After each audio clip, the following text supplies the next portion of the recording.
El miércoles pasado usamos algunos textos de la historia de David, cuando él vence a Goliat y demás, para empezar a hablar acerca de consolidación. ¿Y por qué hablamos de ese tema? Porque dijimos que si el Señor nos está preparando para recibir a tanta gente que se va a entregar a Él, necesitamos nosotros estar listos para también cuidarlos, ¿sí?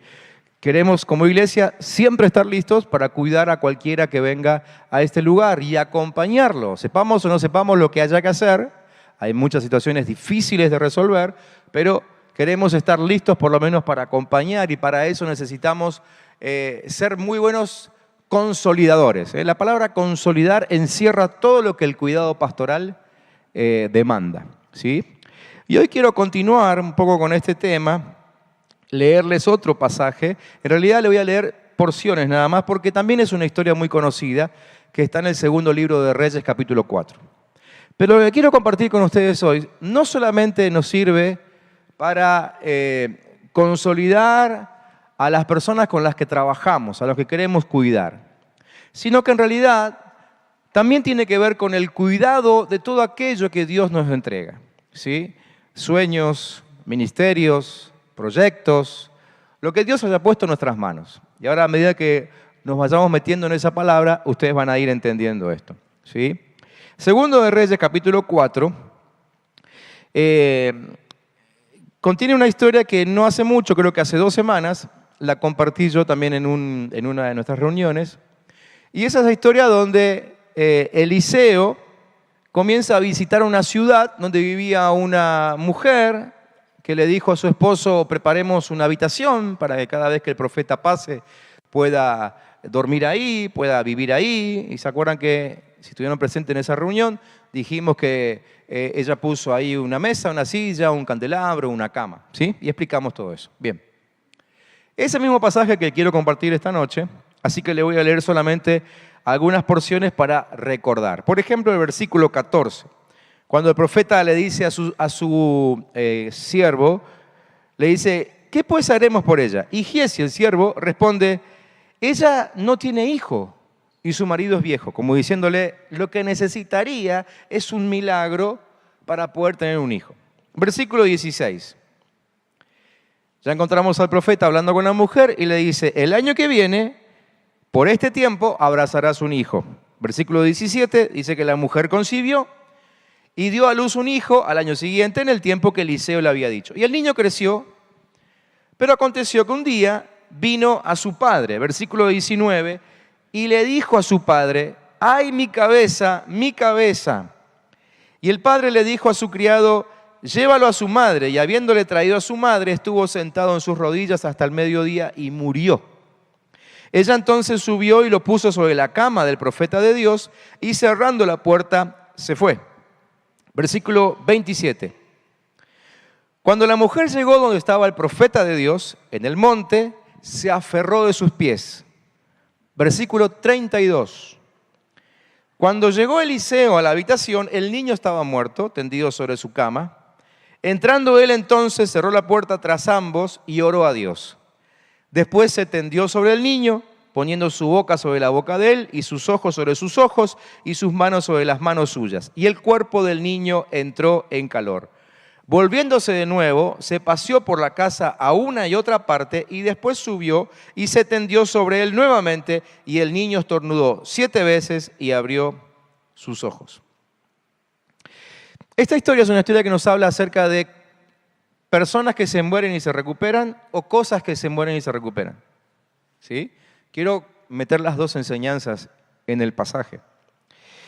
Pero comenzando por esta verdad, que para el nacimiento de este niño se combinaron varios elementos espirituales, obviamente, ¿no? En primer lugar, la mujer, esta que llegó a ser su madre, se manifestó como una mujer de una revelación activa, ¿no? Y clara. Evidentemente, ella tenía una sensibilidad espiritual muy particular, por eso es que cuando el profeta pasaba por ahí, ella sintió que debía albergarlo de manera particular. Así que encontramos un primer elemento que es esto, sensibilidad espiritual. Un segundo elemento es que esta mujer era generosa, ¿sí? Y solícita, es decir, lista a servir en cualquier momento. ¿Está bien? Y además, sobre ella fue soltada una palabra profética. Así que la combinación de estas tres cosas hizo que naciera ese hijo milagrosamente, porque como la historia lo deja ver, ella ya no podía tener hijos. No, el problema no era ella, el problema era su marido. ¿Sí? Así que tenemos aquí una primera enseñanza para aprender primeramente cómo recibir lo que Dios tiene reservado para nosotros. Esta mujer nos enseña que primeramente tenemos que tener una revelación de parte de Dios. ¿Sí? Tenemos que tener en nosotros una generosidad importante y estar siempre listos a ser serviciales. Pero también recibir una palabra de Dios.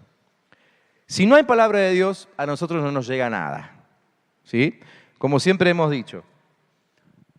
Muchas veces hablamos de fe y estamos en un país donde se habla mucho de fe.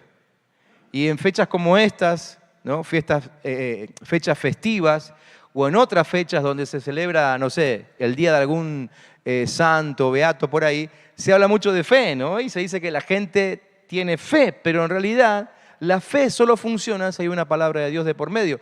Si Dios no te dijo nada, no se llama fe. ¿Sí?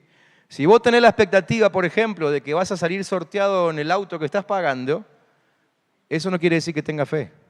Salvo que Dios venga y te diga, en tal cuota te vas a sacar el auto. Entonces sí podés aplicar la fe, porque Dios te habló. Pero si Dios no habla, no es fe. ¿Sí? Entonces, no todo lo que la gente llama fe es fe. Es fe solamente si Dios dijo algo. En este caso, la mujer recibió una palabra. El profeta le habló de parte de Dios y entonces ella podía esperar con fe. ¿Sí? Muy bien. Ahora, de esta historia también aprendemos de que más allá de que Dios diga que algo va a nacer, más allá de que Dios traiga algo a la vida, eso no quiere decir que ese algo que Dios trae a la vida no vaya a recibir un ataque del diablo. ¿Sí? Muchas veces pensamos que, bueno, que como Dios me lo dio, nadie me lo puede quitar. Cuidado con esa interpretación, no es correcta. Porque la verdad es que la Biblia está llena de historias de gente que recibió cosas de Dios y lo terminaron perdiendo. Desde cosas materiales hasta dones, habilidades y la vida misma. ¿Sí? Perdieron lo que Dios les había dado. Es decir, no alcanza con solamente recibir algo de Dios, sino que es necesario cuidarlo, protegerlo. Por eso estamos hablando de consolidación. ¿Sí? Acuérdense, consolidar significa cuidar. Cuidar. Entonces, si nosotros queremos ver que lo que Dios nos ha entregado sigue con vida y da su fruto, entonces hay algunos consejos que esta historia nos deja ver. En primer lugar, no podemos mantener una actitud de indiferencia ante el dolor y ante la angustia. ¿Sí?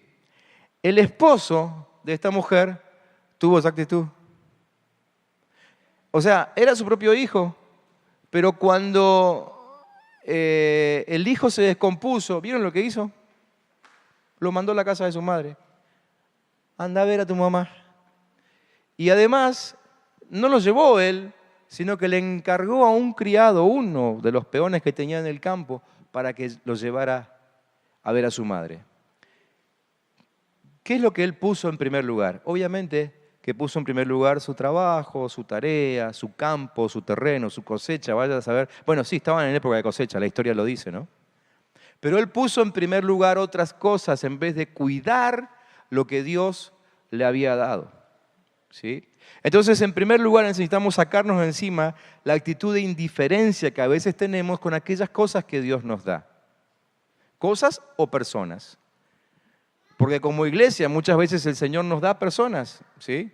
Es decir, cada uno de ustedes no llegó acá porque a ustedes se les ocurrió, sino que ustedes, cada uno de ustedes son un regalo de Dios para esta congregación.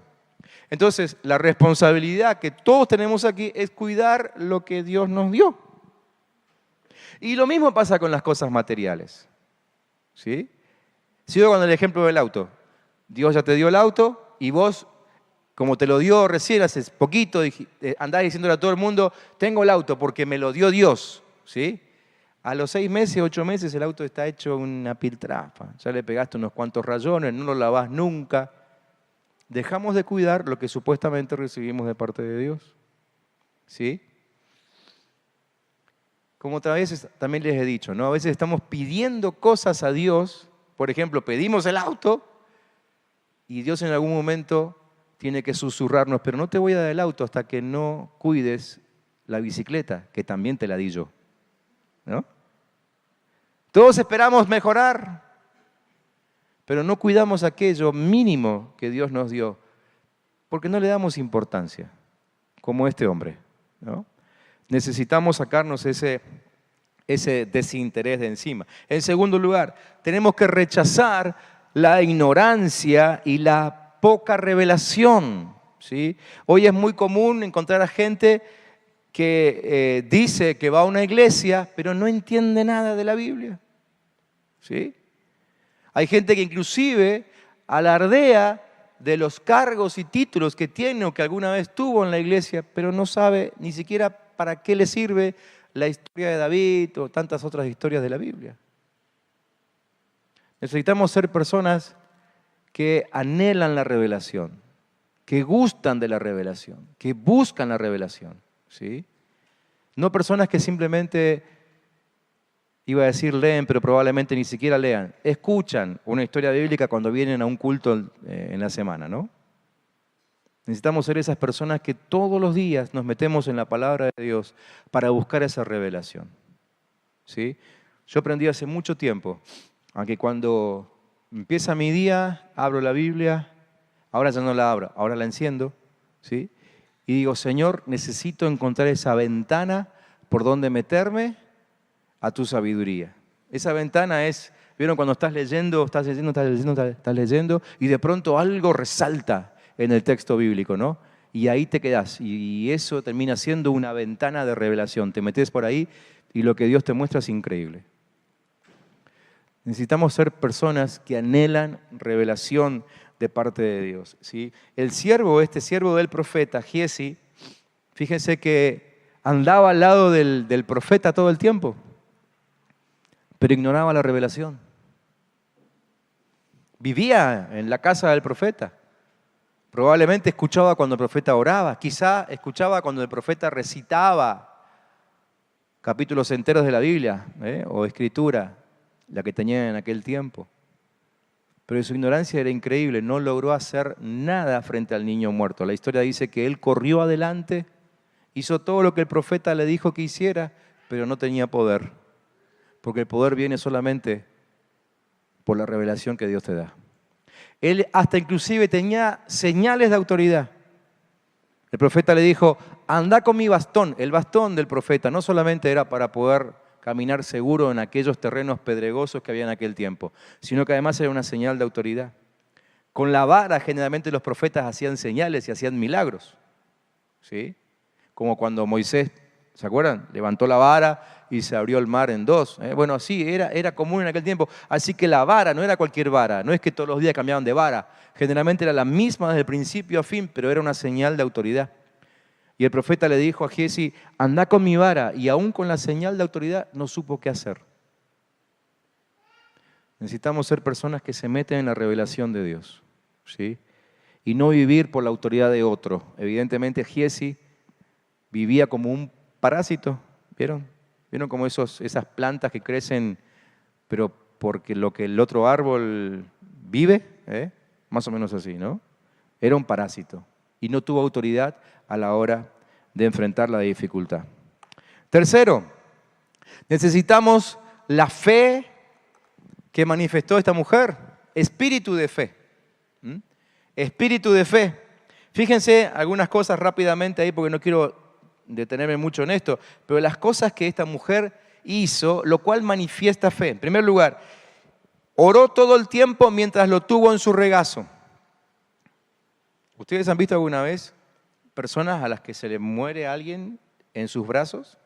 No sé si lo han visto. No es una escena muy agradable. Muchos simplemente en ese momento gritan, se desesperan, entran en una angustia increíble, ¿sí? Quizás podríamos decir, bueno, es entendible, pero esta mujer, aún pudiendo ser entendible, no lo hizo. Dice el texto que desde que el hijo estuvo en su regazo, ella no cesó de orar. No cesó de orar, ¿sí? Primera manifestación de fe. No reveló su angustia. Ella en ningún momento dejó ver que estaba angustiada. ¿Se acuerdan cuando el niño ya muere? Ella lo lleva a la habitación y va a ver a su esposo, le dice, dame un burro, no me acuerdo qué era, para que pueda ir a ver al profeta. El hombre nunca se dio cuenta de que se le había muerto el hijo porque ella no manifestó angustia. ¿Cuándo manifestó su angustia? Recién cuando estuvo delante del profeta. O sea, la angustia se manifiesta delante de la persona adecuada. Todo lo demás es victimización, ¿sí? Entonces, no mostrar angustia frente a cualquiera también es una manifestación de fe. Nunca confesó la muerte, ni siquiera cuando estaba con el profeta. Nunca dijo, se me murió el hijo, nunca la confesó. Evidentemente ella tenía una convicción de que lo que había perdido volvería a la vida. No confesó la muerte, nunca dijo, uy, lo perdí, nunca dijo, ¿sí? Buscó lo profético. No se detuvo hasta llegar al lugar correcto, donde le podían realmente responder. No se conformó con el resultado. El profeta le dijo al siervo, corre, anda a resucitar a ese niño. Y la mujer no salió detrás del criado. Se quedó ahí y dijo, yo de acá no me muevo hasta que vos no vayas conmigo. Entonces el profeta tuvo que ir. No se conformó con el primer resultado. Buscó su respuesta completa. No se entregó ante lo imposible. Todo eso, manifestación de fe. ¿Queremos recuperar algo que hemos perdido?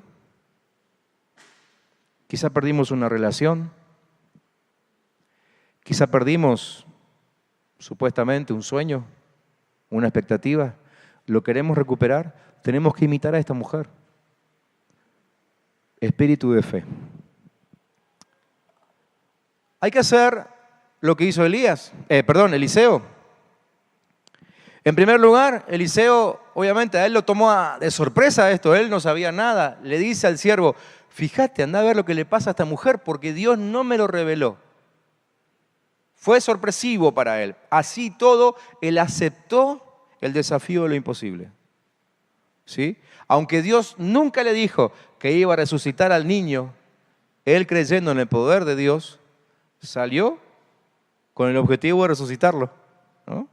Cerró la puerta, dice que entró a la habitación y cerró la puerta. Le cerró la puerta al mundo exterior. ¿Qué había en el mundo exterior? En aquel tiempo lo que había allá afuera eran lloronas, gente que se quejaba.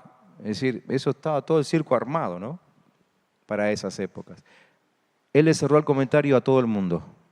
No quiso oír nada excepto la voz de Dios. Se encerró. Oró con intensidad. Además, Eliseo nos enseña a tener discernimiento, ¿no? Saber cuándo hay que seguir orando. Limpiar los aires, evidentemente él hizo eso, ¿sí? Y envió una palabra soltando vida nuevamente. Eso está en el versículo 35. Perseveró en su oración hasta que se manifestó la vida, ¿sí? Y echó fuera los espíritus de muerte que había en ese niño. No sabemos por qué entraron, pero estaban ahí. Es llamativo que dice que el niño estornudó 7 veces. Quizá, no digo que sea así, pero quizá se trate de esos 7 espíritus peores de los que habló Jesús. ¿Vieron? Cuando uno limpia una casa, pero después no la habita, Jesús dice, hay 7 espíritus peores que vienen a vivir en nuestro corazón. Probablemente de parte de la mujer hubo algún descuido. Quizá de parte del hombre, el sacerdote del hogar. Y ese niño fue tomado por 7 espíritus. Digo probablemente, esto no sé si es así. Es una conjetura mía nada más. Lo que nos trae victoria es la actitud de gente como esta tsunamita, como esta mujer.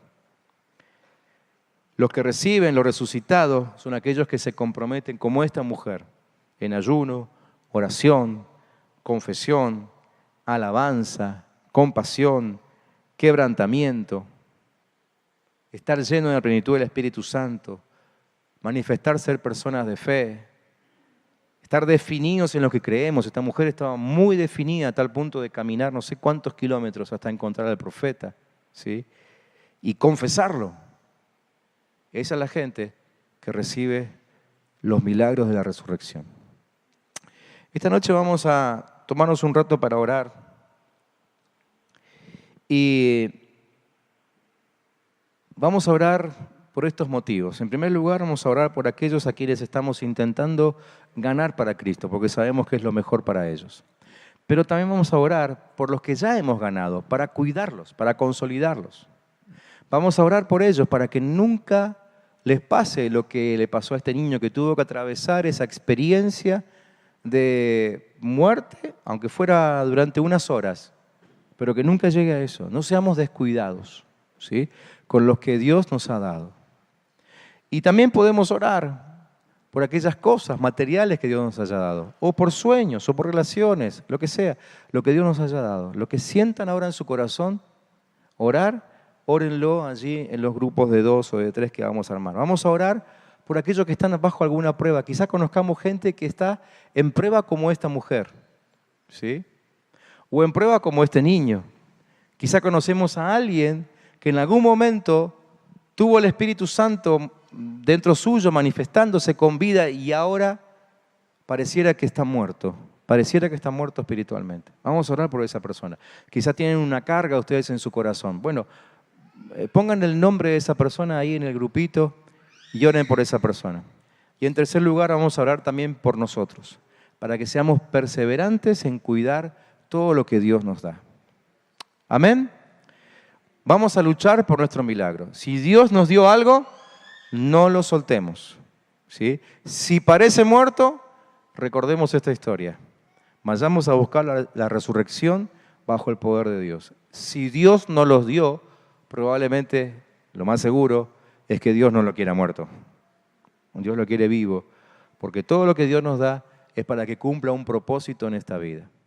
Amén. Vamos a orar.